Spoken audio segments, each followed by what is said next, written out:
Hello friends, Baltmatrix here, and today we're taking a look at BFP Toys Overlord. Overlord. From the Deformation series. It's the same folks that made they're the same folks that are making the Giant Abominus or Oversized Abominus, the Oversized Optimus Siege or Siege Optimus I've already reviewed, and the Oversized Dinobots that came in multicolored. Now you might be thinking, what, Balt, you've already looked at plenty of Megatrons. Yes, but this one's a lot bigger and a lot cleaner. Now, I want to be clear, this is the same exact mold, just scaled up, added die-cast parts, and cleaned up. There are a couple of changes, however. Just a few. The first change has to do with Megatron's head. Now, the head sculpt is exactly the same. What's changed is this panel. Now, you remember on the original Siege Megatron, he had a floppy head.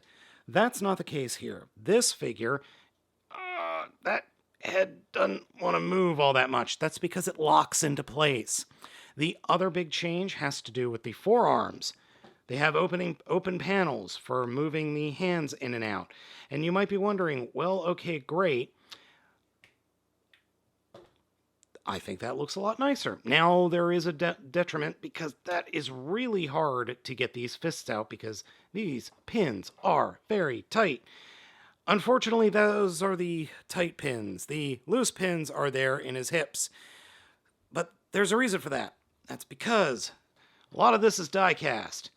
This crotch area, die-cast. These hip parts, die-cast. These legs are die-casted plastic. But the feet, oh my, the feet are very much die-cast.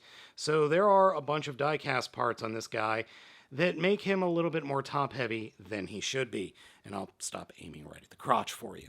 Posability for this figure is exactly the same as the original Meg's. Head is on a ball joint.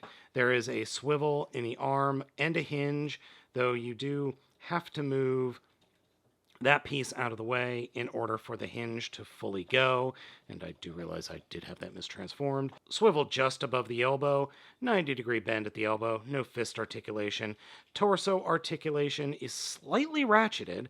Hips can kick forward and back and out all the way. Thigh swivel, 90-degree bend at the knee, and then sweet siege ankle articulation. Really, it's there. It's just incredibly tight. But it is there, so trust me on that. Now, the figure does come with an ion cannon and all the siege ports that the original does. So one in the shoulder, one in the forearm, one in the lower leg, and then one on each column of his backpack. So you can mount both of his guns on on the backpack if you want. And then there are two on the back of the backpack as well. Just like the original Megatron figure, you can either wield his sword like this, or you can plug it into the ion cannon and wield it like this. I really appreciate this figure simply because it's cheaper than the US domestic figure. It's so much bigger, and it just is tighter all around, except for the knees. The knees are just a little bit on the loose side. So yeah, I'm sure I can fix that with a little bit of pledge. And the hips are a little loose too. But it is a shame that they are a little loose. But again, I think I could fix that.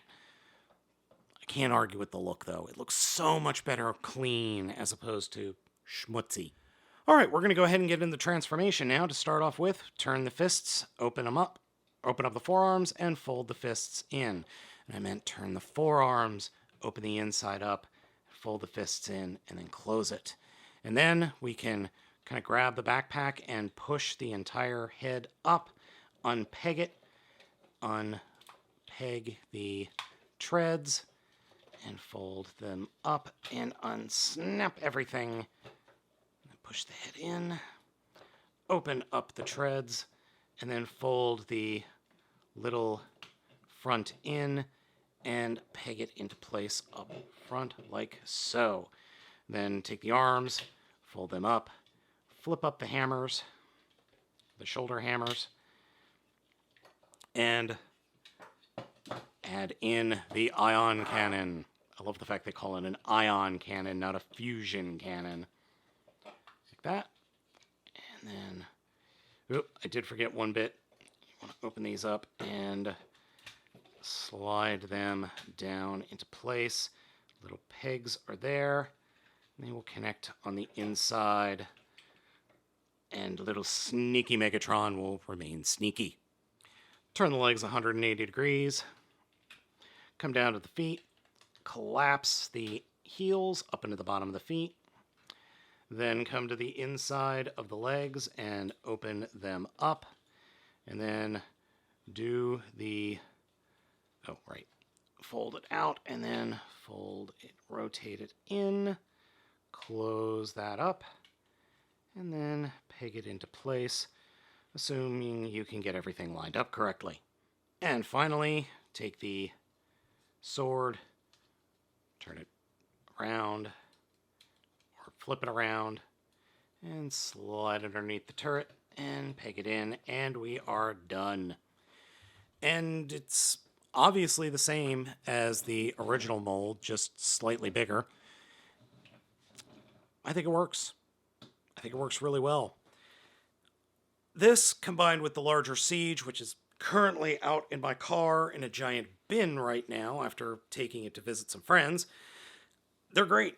Please, if you're interested in picking these up, this guy and the Prime, head down to the description box in this video review where you'll find a link over to sirtoys.com. You can also pick this set up over on eBay. I really am happy that I got both of these simply because I now have clean versions of both figures, which is something I've wanted. The 35th anniversary figures are fine, but they still have that weird shimmering look to them. I don't want any of that. I just want the plain figures with the paint they were supposed to have. So yeah, this guy's totally worth picking up. I strongly suggest you do. Thank you so much for watching this video review. Let me know what you think of the figure down in the comments. Please be sure to hit the like and subscribe buttons and the bell so you know when a new video is out. And please consider following me and supporting me on Patreon. Your monthly financial contribution is going to allow me to continue to do this. Thank you so much for watching. I've been Baltmatrix, and I will catch you next time.